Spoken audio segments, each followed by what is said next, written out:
Welcome back, everyone. Welcome back. Cobra Pearl back at it again. And today I have my friend Dino because he's going to help me explain these new rules with these new heroes. Say hello, Dino. Hey, how's it going, Jordan? Hey. So I hope everyone is doing well and enjoying spoiler seasons. You know, I am, and I'm FOMOing and staying up till 1 a.m. Pretty much every night trying to refresh the Discord to figure out what new cards are coming out. Recently, we got a new hero, Prism, and man, she's looking spicy. All these light heroes are looking pretty amazing. The one thing that's really confusing me is how things actually work. Spectra, Phantasm, uh, and it's really confusing. So James White put out this article, kind of giving you a quick tidbit of how to use this. He did mention that there will be a greater comprehensive rules that's coming out this coming week. But for pre-release weekend, which is this Friday, I believe, here's just a quick and dirty blurb. I tried to read it and understand it. Myself, I'm coming back from a TCG. The last TCG I played was like Yu-Gi-Oh in high school, so it's a long time ago. I never got into Magic, so these kind of rules, even though I read it and try to comprehend it, it's a little bit confusing to me to wrap my head around it. And so Dino is an MTG old head, and he's played it from the jump. And I've posed him these questions. He's like, yeah, it's totally like this. And so I think this will be helpful for other people like me who don't really get TCG games and stuff like that. So with Prism, she has an ability called Phantasm, right? And so Phantasm is, for example, Spears of Surreality. Surreality. Hope I'm Yeah, reading it right. I think Um, so.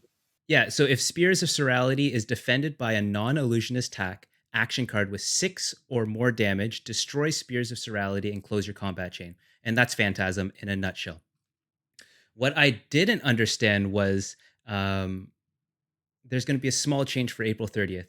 And the thing is, players will now get priority during the defending step after the defending player has declared defending cards, if any.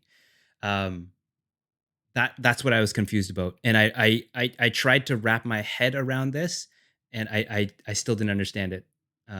So Dino, give me the quick blurb on how do you explain it to me that made me comprehend it. Yeah, so I guess we were looking at Phantasm, and it's being looked at as a debuff on the card because the cards are pushed without it, so it comes with a built-in debuff. And if you successfully defend it with 6 or more power, basically it'll be destroyed. The combat chain will close. The attack will never resolve, and any effects, whether it be go again or like something crazy like the next attack you would do gains dominate, all of that will be null and void.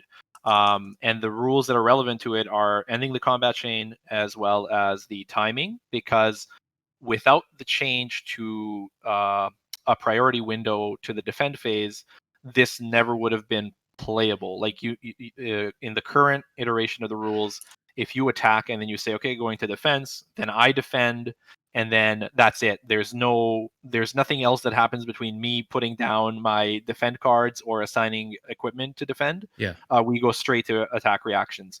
The yeah, simplest way to explain it, I guess, is now there's a non-labeled reaction window, which is a priority, and it basically goes as the active player. I believe you would, that being the attacking player, you would say, "I'm attacking. yeah. You when you're done defending, I have something to do," and then you would pass that priority. If you have nothing to do, the defending player would then presumably have priority.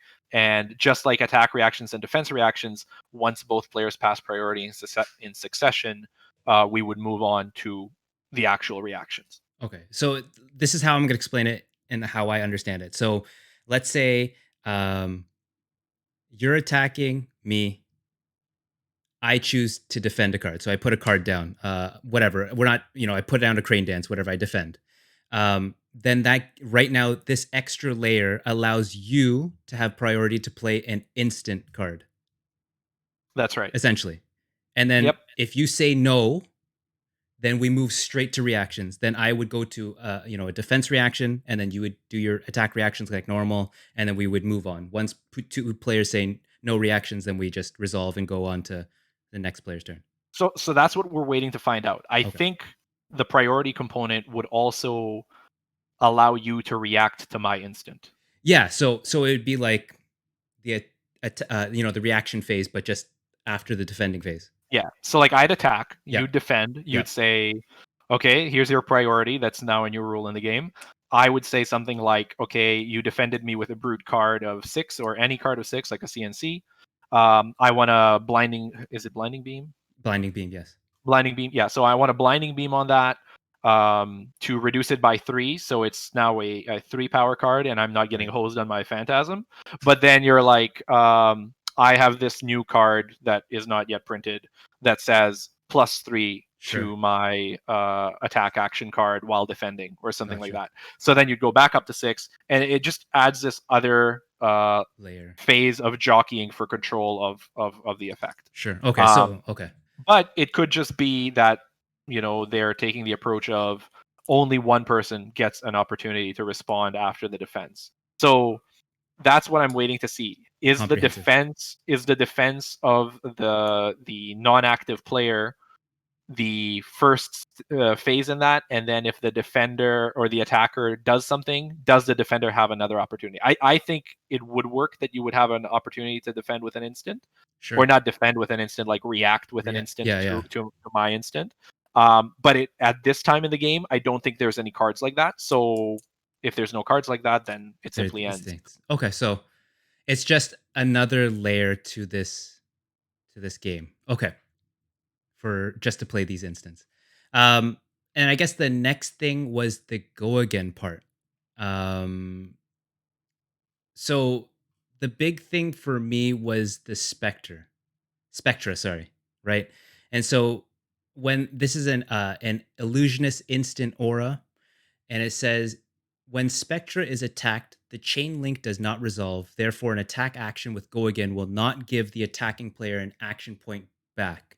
So, with my understanding, if I choose to attack this card, right? Let's say I play a leg tap, let's say, and leg tap has unconditional Go Again.